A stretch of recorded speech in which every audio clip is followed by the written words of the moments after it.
In the high country of Haywood County, a man's sanity is often measured by how he prepares for winter. But on a biting Tuesday in late October 1893, the settlement agreed on one thing. Young Jack had not just lost his home. He had lost his mind. The sound of the heavy oak door slamming shut was the loudest noise Jack had ever heard. It wasn't a slam of anger. It was the slam of indifference. On the other side of that timber stood the Millers, the couple who had taken him in 2 years prior, not out of love, but out of a need for cheap labor. But the harvest had been thin, the pantry was light, and in the brutal arithmetic of the frontier, an orphan boy was a mouth they could no longer afford to feed. "It's just business, son," Mr. Miller had grunted, not even looking Jack in the eye as he tossed a burlap sack containing Jack's 2 shirts onto the porch. "Winter's coming? We got our own to worry about." Jack stood on the frost-hardened ground, the wind cutting through his thin wool coat. He was 15, alone, and standing on the wrong side of the only door that had opened for him since his parents died. He didn't beg. The frontier didn't reward beggars, it buried them. He simply shouldered his sack and turned toward the gate. That was when he saw it. Leaning against a rotting fence post, half swallowed by dead vines and creeping wire grass, was a rusted spade. The handle was hickory, gray with age and splintering, but the iron blade was thick. It was a tool the Millers had forgotten, discarded like the boy standing before it. Jack gripped the rough wood. It felt heavy, cold, and undeniably real. It was the only inheritance he had left. As he walked away from the settlement, Jack watched the other men of the valley. They were in a frenzy of construction, rushing to finish their cabin roofs before the first killing frost. Hammers echoed through the valley as settlers slapped cedar shingles against the sky, obsessed with building up to keep the weather out. Jack looked at the sky, bruising purple with storm clouds, and then he looked down at the earth. He remembered something his father had told him years ago before the fever took him. The wind can tear a roof off, Jack, but the wind can't break the mountain. He didn't head toward the town to beg for floor space in a barn. Instead, he turned his boots toward the wildest, steepest ridge overlooking the village.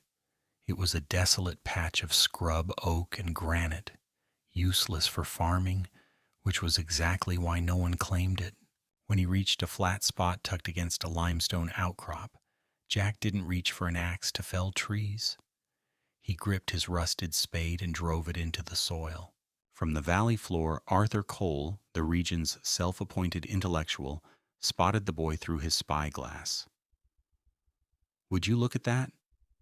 Cole laughed, pointing a gloved finger. "The boy isn't building a shelter. He's digging his own grave." The joke spread through the general store like wildfire. They watched as the mad orphan disappeared waist-deep into the earth. To the pragmatic mountain men, it was a spectacle of orphan foolishness. Why dig down when the cold ground would surely freeze you? Why labor in the dirt when timber was plentiful? Jack ignored them. He dug with a rhythm born of desperation. He wasn't building a house. He was building a root cellar for a human being. He carved out a room 6 feet deep, where the geothermal mass of the earth would hold a steady temperature regardless of the blizzard raging above. He lined the walls with stones and packed mud, creating a thermal battery that the civilized builders below couldn't comprehend. Over the mouth of this pit, he constructed a crude, low-slung A-frame shack, not to live in, but to act as an airlock. He piled it high with scavenged pumpkins, turnips, and straw, creating a buffer zone. By the time the first snow began to dust the peaks, Jack was finished. He sat deep inside his earthen womb, the smell of rich soil and dry straw filling his nose. Above him, the wind began to howl, rattling the roofs of the cabins in the valley, roofs that were destined to fail. Down there, they were fighting the winter. Up here, buried in the dark, Jack was becoming part of it. He blew out his candle, wrapping himself in the darkness. The silence of the earth was heavy, but it was warm. And for the first time in his life, Jack realized that being cast out didn't mean he was finished. It meant he was free. November, in the Appalachian high country, doesn't ask permission. It kicks the door in. By the time Thanksgiving had come and gone, the settlement of Haywood County had ceased to be a collection of neighbors and had become a scattered archipelago of shivering islands, each family isolated by the creeping, icy dread of a winter that felt different from the start. Plus two, down in the valley, life was becoming a losing mathematical equation. Silas Vance, the region's most arrogant builder, found his confidence plummeting along with the mercury. His cabin, a testament to 27 years of frontier experience, was betraying him. By mid-December, Silas was burning through his woodpile at a rate that made his stomach turn, watching 5 cords of split oak vanish, while the frost still formed delicate, deadly patterns on the inside of his bedroom walls.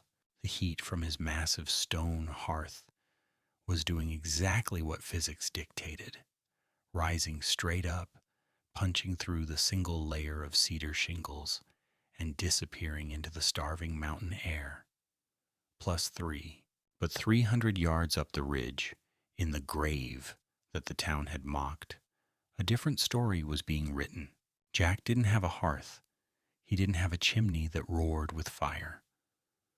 What he had was the thermal consistency of the planet itself. 6 feet down, the earth maintained a steady temperature of roughly 52 degrees, regardless of whether the surface was basking in sunlight or frozen solid. The boy had arranged his scavenged pumpkins and turnips along the earthen walls, their bright orange and purple skins dull in the dim light of his single tallow candle. The air down there wasn't hot, but it was heavy and still, a stagnant, invisible wool blanket that refused to let body heat escape. While Arthur Cole and the Millers were scraping ice off their blankets in the mornings, Jack was sleeping in his shirt sleeves, listening to the muffled, rhythmic thrumming of the wind against the crude A-frame shack above his head. Plus 2, he was living inside a battery charged by the summer sun and insulated by dirt. Occasionally, Jack would climb the ladder and push open the trapdoor to check his snares. He would stand on the ridge, looking down at the smoking chimneys of the people who had cast him out.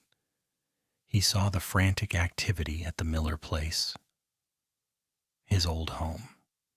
He saw Mr. Miller chopping wood with a desperation that bordered on panic, his breath pluming in the frigid air.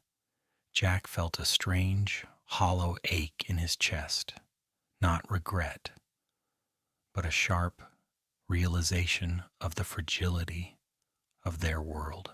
They were fighting the winter with brute force. He was surviving it by surrender. Then came February. If November had kicked the door in, February burned the house down.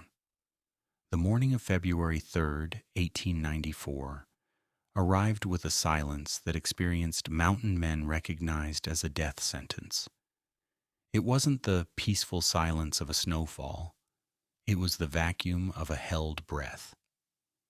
The birds had stopped singing 2 days prior, and the barometric pressure dropped so low it made joints ache.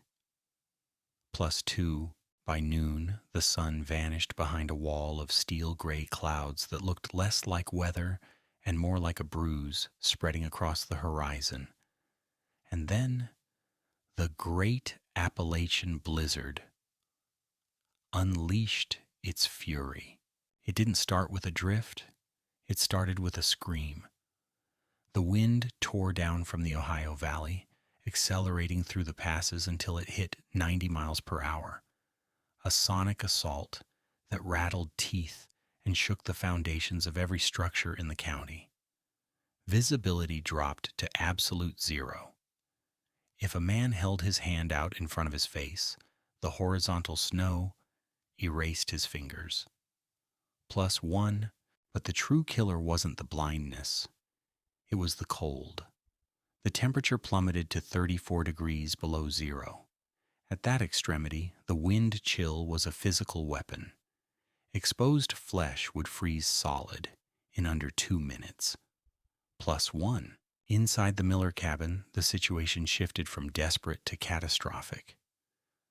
The standard roof pitch that Arthur Cole had praised was now acting as a trap. The snow wasn't sliding off.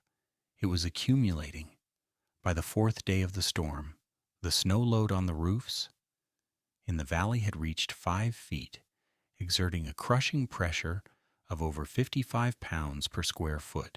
"The walls are bowing," Mrs. Miller whispered, clutching her shawl tighter, her eyes wide with terror as she looked at the groaning timber. "Hush, woman," Mr. Miller snapped, though his voice lacked its usual authority. He was pacing the freezing room, the cold radiating down from the ceiling like a physical weight. The fire was roaring, but it didn't matter. The heat was being sucked out and the cold was seeping in. Up on the ridge, the violence of the storm was reduced to a dull vibration. Jack sat on his pile of straw, eating a raw turnip. The trapdoor above rattled violently and the wind howled like a banshee trying to claw its way into his sanctuary. But the earth held firm. The heavy oak logs he had used to shore up the walls didn't groan. The dirt didn't freeze. Jack was safe, but he was also the only witness to the tragedy unfolding below. Through the ventilation gap he had rigged in the shack, Jack could occasionally glimpse the valley when the wind shifted. He looked for lights. He looked for the telltale gray smoke of his neighbor's chimneys. But the whiteout was erasing the world. Then, at 3:47 a.m. on February 7th, a sound tore through the valley that was louder than the wind. It cracked through the night like a rifle shot, dry, sharp, and terrifying. +1, it was the sound of the Hendersons' roof snapping. A mile down the creek, under a load exceeding 70 pounds per square foot, the Henderson cabin had surrendered. The collapse was instantaneous. One moment a home, the next a tomb. Jack heard it. The sound traveled up the canyon walls, dull but unmistakable. He knew what it meant. He knew wood. He knew that oak beams had a breaking point and the snow was heavy. Down in the village, the panic was absolute. The Hendersons were gone. The Coles were fleeing their home as cracks appeared in their main beams, heading blindly into the white hell to seek shelter in a barn that wouldn't last the night. +1. At the Miller place, the main center beam gave a sickening lurch. Dust drifted down from the ceiling boards. The house was screaming under the torture of the weight. "We have to go," Mr. Miller choked out, the realization tasting like ash in his mouth. "The roof, it won't hold another hour." "Go where?" Mrs. Miller sobbed. "The Hendersons are gone. The Coles are gone. Who is left standing, John? Who?" Mr. Miller looked out the frosted window into the swirling, blinding void. There were no lights. The valley was a graveyard of buried cabins. But then, through a momentary break in the driving snow, he saw it, high up on the ridge, where the mad Orphan had dug his hole. A faint, rhythmic puff of steam was rising from the ground. It wasn't smoke from a chimney. It was the earth breathing. The boy's grave was the only thing in Haywood County that wasn't being crushed. Mr. Miller swallowed his pride. It felt like swallowing broken glass. The boy, He whispered, the words freezing in the air. We have to go to the boy. The exit from the Miller cabin wasn't a departure. It was an eviction notice served by nature itself. At 3:55 a.m., 8 minutes after the main beam groaned its final warning, the roof of the settlement's most respected farmer surrendered to gravity. It didn't happen in slow motion. There was a thunderous crack, like a cannon shot in a canyon, followed instantly by the implosion of the structure. The heavy cedar shingles and massive oak beams, materials John Miller had spent a lifetime accumulating, crashed down into the living quarters, burying the family Bible, the winter preserves, and the very bed they had slept in. Plus two, Mr. Miller, his wife Martha, and their two biological children were already on the porch, shoved out into the blinding maelstrom just seconds before the destruction. The wind, clocking 90 miles per hour, hit them like a physical blow, knocking the breath from their lungs and nearly throwing Martha off her feet. Plus one, they stood there for a heartbeat, paralyzed. Behind them was a ruin of splintered timber and snow. Ahead of them was a white void where direction, distance, and time had lost all meaning. Rope! John Miller screamed, though the wind snatched the word away before it left his lips. He fumbled with numb fingers, tying a length of rough hemp around his waist and then securing it to Martha and the children. In this whiteout, a child could wander 5 feet away and vanish forever. They were no longer a family. They were a lifeline of terrified souls, tethered together against the apocalypse. Up! John pointed a shaking, frozen hand toward the ridge. To the boy! The trek up the slope was a journey through hell. The temperature was 34 degrees below zero, a cold so absolute that it felt solid in the lungs. Every step was a battle. The snow was waist-deep in drifts, and the wind drove horizontal pellets of ice into their faces like buckshot. Plus two, John Miller led the way, head bent low, using his body as a plow. He was a proud man, a man who had built his life on the principle of self-reliance. But as he crawled on his hands and knees up that frozen hillside, pride was the first thing he shed. He wasn't thinking about his lost farm or his reputation. He was thinking about Jack, the boy with the quiet eyes and the dirty hands, whom he had cast out for the crime of being an extra mouth to feed. He built a grave, Arthur Cole had laughed. No, John thought, his beard freezing into a mask of ice. He built a fortress. Halfway up the ridge, the Miller family collided with a nightmare. Out of the swirling white gloom, shapes emerged. They weren't trees. They were people. It was the Coles, then the Vances. Silas Vance, the master builder, was unrecognizable. He was bent double, dragging his family through the drift, his eyebrows frozen into white arches. His house, the pride of the county, was gone. Arthur Cole, the man of intellect, was clutching his youngest daughter, his surveyor's tools, abandoned in the snow. They were a train of ghosts, a procession of the settlement's best and brightest, all reduced to shivering beggars. No one spoke, no one could. They simply fell in line behind the Millers, drawn upward by the only thing that mattered anymore, the faint, impossible promise of survival. Inside the earth, the world was silent. Jack lay on his back on the straw mattress, staring up at the rough-hewn logs that supported the roof of his cellar. He had heard the cracks echoing from the valley, dull, heavy thuds that vibrated through the ground. He knew what they were. He knew the physics of wood and weight better than the men who had lectured him. He took a bite of a raw carrot. It was crisp and sweet. The thermometer he had scavenged hung on a root protruding from the wall. 52 degrees. It wasn't luxury. It smelled of wet earth, decomposing pumpkin rind, and unwashed wool. But to a boy who had been told he was worthless, this hole in the ground was a palace. He was the king of the underworld, warm and fed, while the kings of the surface were being dethroned. He closed his eyes, drifting toward sleep, when a sound broke the stillness. It wasn't the wind, it was a thud. Then another, heavy, desperate. It sounded like a frozen club striking wood. Jack sat up. He grabbed his lantern, the flame flickering in the stillness. He climbed the short ladder to the heavy trapdoor that separated his sanctuary from the storm. He hesitated. His hand hovered over the iron latch.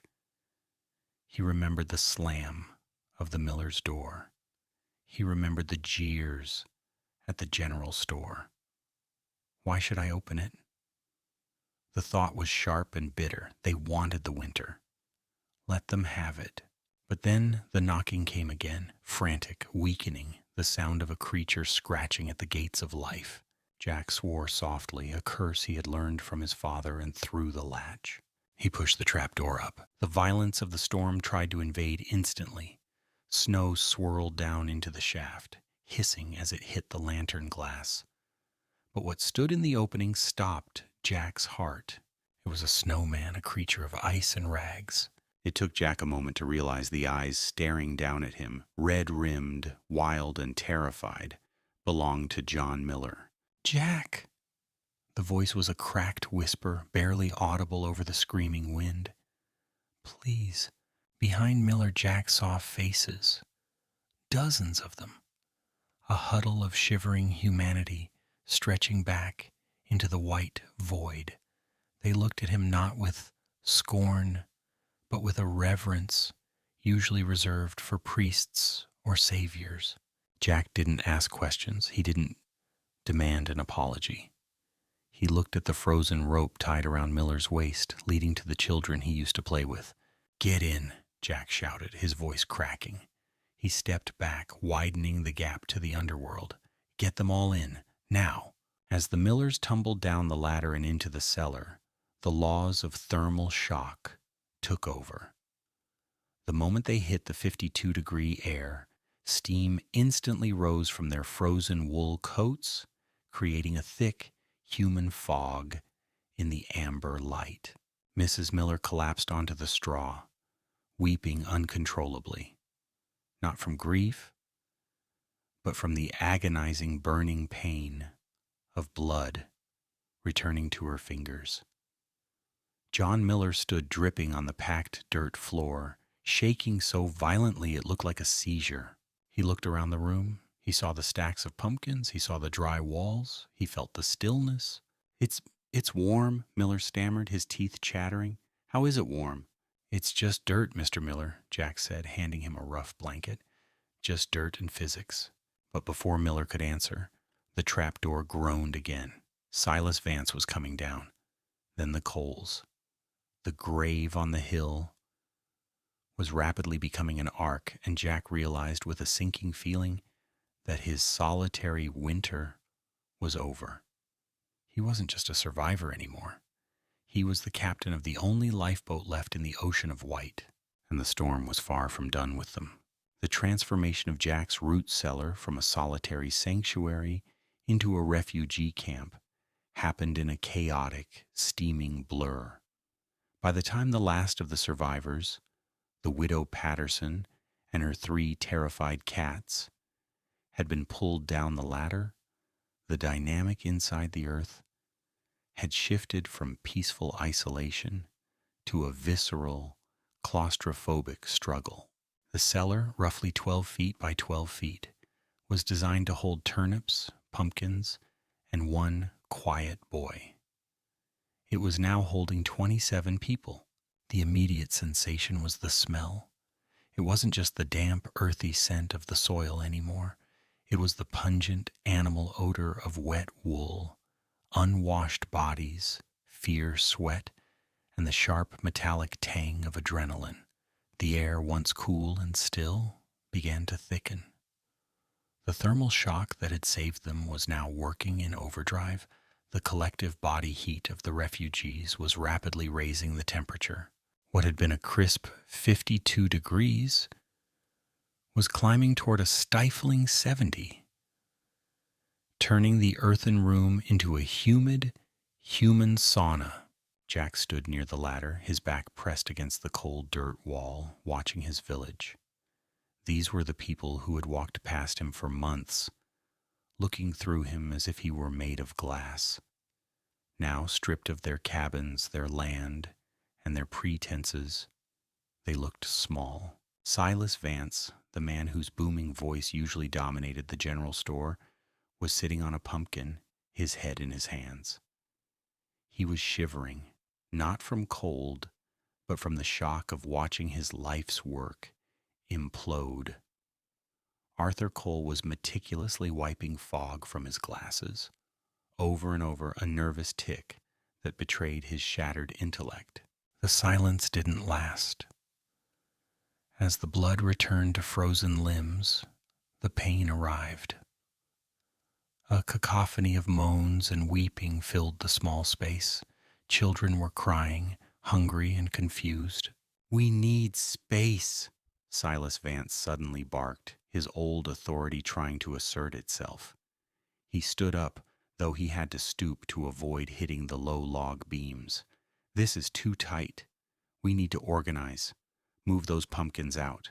Stack them in the corner. We need sleeping room."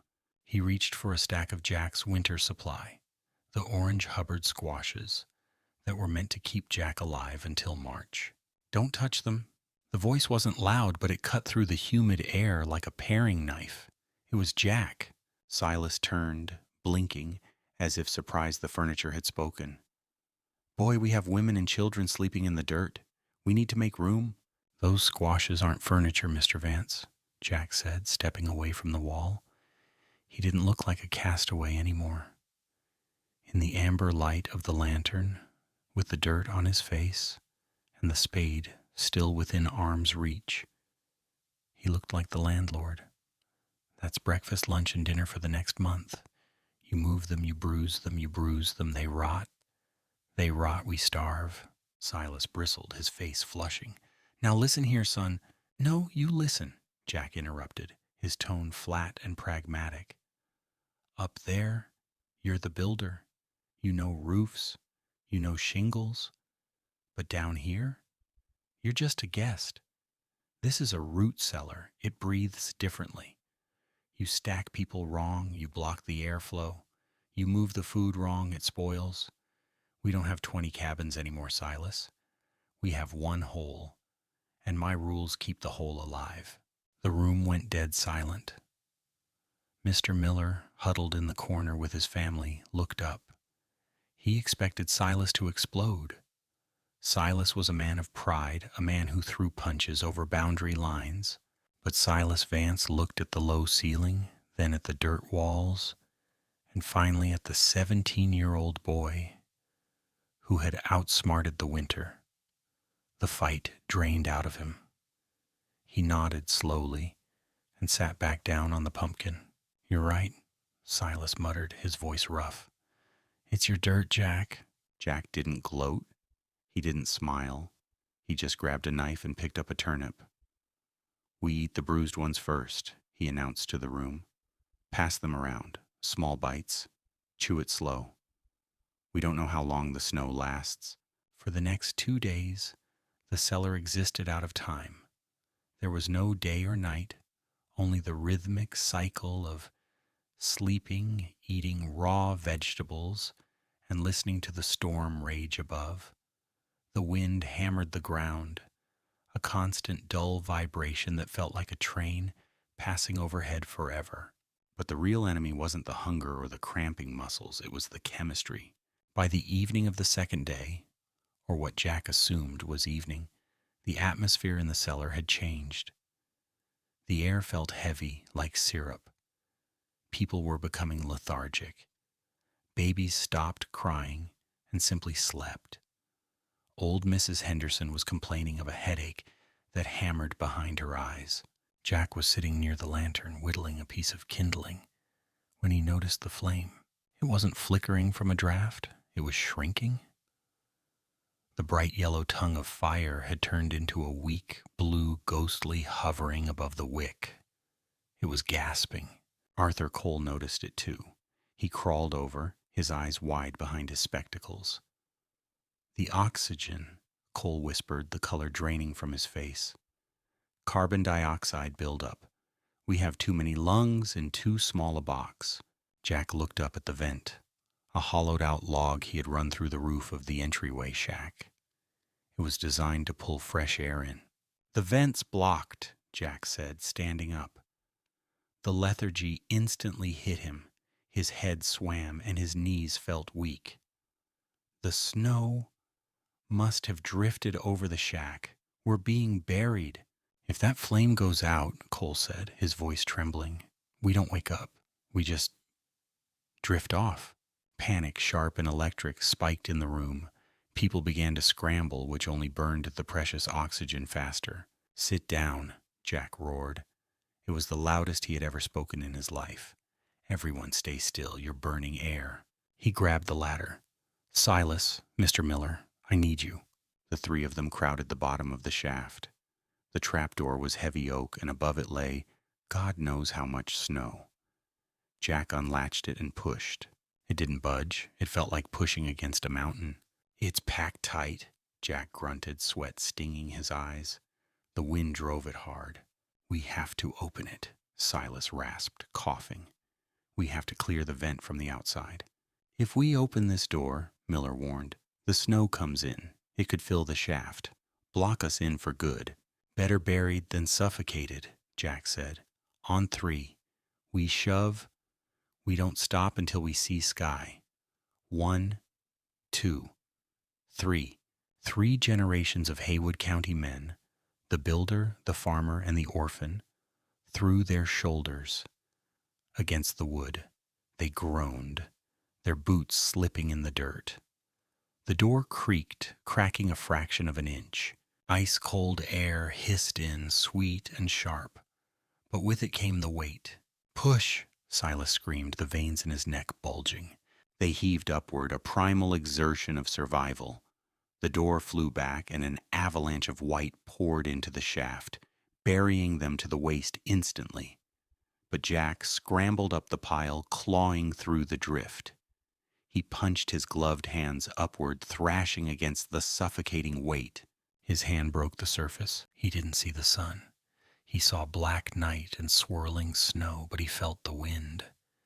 He gasped, sucking in a lungful of freezing, violent air. It tasted like iron and life. He thrashed around, clearing the snow from the vent pipe, then scrambled back down the shaft, pulling the trapdoor shut against the gale. He latched it, leaving just a crack for the airflow. He collapsed onto the dirt floor, chest heaving. Silas and Miller were beside him, gasping. Around the room, the change was instant. The fresh, cold air sank to the floor, displacing the stale heat. The lantern flared back to life, burning bright yellow. Baby started crying again. The headache lifted. Jack lay there, staring at the ceiling logs. His hands were shaking. Mr. Miller crawled over to him. The older man looked aged, his face lined with soot and exhaustion. He looked at the boy he had thrown away. "Jack," Miller said softly. The room went quiet. Everyone was listening. "That spade you used," Jack looked at him wary. "It was mine," Miller said, his voice breaking. "I left it to rot in the field. Just like He couldn't finish the sentence. He reached out and touched Jack's shoulder. It wasn't a grip of authority, but a touch of desperate gratitude. "You saved us, son. You didn't have to. God knows you didn't have to." Jack looked at the hand on his shoulder, then at the faces in the lantern light. The Vances, the Coles, the Hendersons. They weren't looking at him like a curiosity anymore. They were looking at him like he was the only thing standing between them and the long dark. "The storm's not done, Mr. Miller," Jack said quietly, sitting up and brushing the snow from his hair. "Save your thanks. We have to make the turnips last." He stood up and checked the lantern. The flame was steady, but outside, the wind shrieked louder, a reminder that the truce with nature was temporary. They were alive, but they were still trapped in a hole in the ground, and the worst of the blizzard was yet to come. The earth had saved them, but it was Jack who would have to keep them from tearing each other apart before the thaw. March didn't come to Haywood County like a lamb. It arrived like a debt collector. The great blizzard of 1894 finally broke on the morning of March 4th, ending 21 days of siege. The wind, which had sounded like a freight train for weeks, dissolved into a dripping, weeping silence. Inside the cellar, the silence was deafening. Jack was the first to move. He climbed the ladder, his muscles stiff from weeks of confinement, and pushed against the trapdoor. The snow had settled and hardened, but the thaw had loosened its grip. With a grunt of effort that echoed the struggle of the entire winter, Jack shoved the heavy oak panel open. Sunlight, blinding, brilliant, and painful, flooded the shaft. Jack climbed out, squinting against the glare. He pulled Silas Vance up next, then Mr. Miller. One by one, the 27 survivors emerged from the womb of the earth, blinking like moles dragged into the daylight.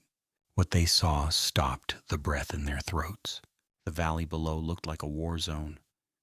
It was a landscape of devastation. The elegant cabins of Silas Vance and Arthur Cole were gone, reduced to splintered skeletons of timber protruding from the drifts like broken ribs. Chimneys stood alone as black tombstones marking where hearths used to burn. The snow was stained with soot and debris, but on the ridge, Jack's structure remained. The crude A-frame shack had lost some shingles, but the earth itself hadn't moved an inch. The grave was the only thing left alive. Silas Vance stood knee-deep in the slush, looking down at the ruins of his life's work. The man who had mocked Jack's orphan foolishness crumbled. He didn't weep. He just stared. He was a master builder who had been bested by a boy with a spade and a basic understanding of dirt. He turned to Jack. The arrogance that had defined Silas for decades was gone, replaced by a gritty, sober humility. "I built houses to impress men," Silas said, his voice raspy from the stale air of the cellar. He gestured to the hole in the ground. "You built a machine to survive God." Mr. Miller walked up to Jack. He was holding his youngest daughter, who was alive and pink-cheeked, only because of Jack's turnips. The shame on Miller's face was etched deeper than his wrinkles. He looked at the boy he had kicked out into the cold, the boy who had essentially just presided over the longest, strangest family reunion in county history. Miller reached into his coat pocket. It wasn't money he pulled out. Money was useless now. It was a piece of paper, damp and wrinkled. "This is the deed to the ridge," Miller said, his voice steady, "and the 40 acres below it. It's scrub land mostly, hard to farm, but it's got good dirt." Jack looked at the paper, then at Miller. "I don't want your charity, John," Jack said. "It ain't charity, son," Miller replied, pressing the paper into Jack's dirty hand. "It's back pay, and it's an apology. I threw you away because I thought you were weak, but you were the only one of us strong enough to hold the weight." The rebuilding of Haywood County didn't follow the old blueprints. That spring, a new architectural style swept through the mountains. They called it the Jack Foundation. Silas Vance, true to his word, changed his methods. He stopped building high and started building deep. Every new home in the valley started with a reinforced, semi-subterranean root cellar, a life lung, insulated by the earth, just as Jack had demonstrated. They built their homes not on the land, but with the land. Jack didn't leave. He didn't become a bitterness-filled hermit, nor did he become a tycoon. He simply farmed his 40 acres. He rebuilt the miller's barn and he helped Arthur Cole design a ventilation system for the new schoolhouse. He became the keeper of the quiet, the man you went to when you needed to know if the winter was going to be hard or if the soil was ready for planting. Years later, when modern engineers from the city came to study the passive geothermal cooling techniques of the region, they were stunned to find that an uneducated orphan in 1893 had intuitively mastered thermodynamics that wouldn't be formalized in textbooks for another 50 years. Jack proved that rock bottom isn't the end. It's just a solid foundation to build something that can't be knocked down. The takeaway: Jack's story forces us to look in the mirror.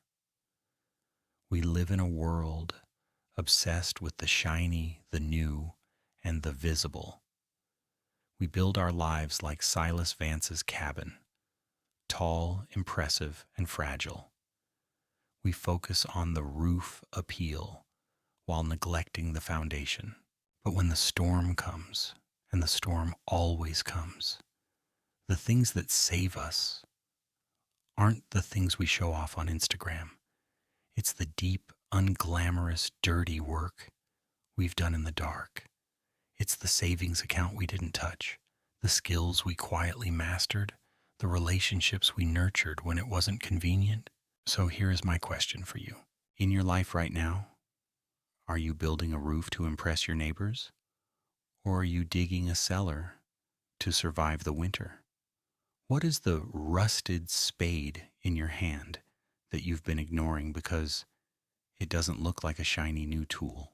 Is there a Jack in your life, someone you've underestimated or cast aside, who actually holds the keys to your survival?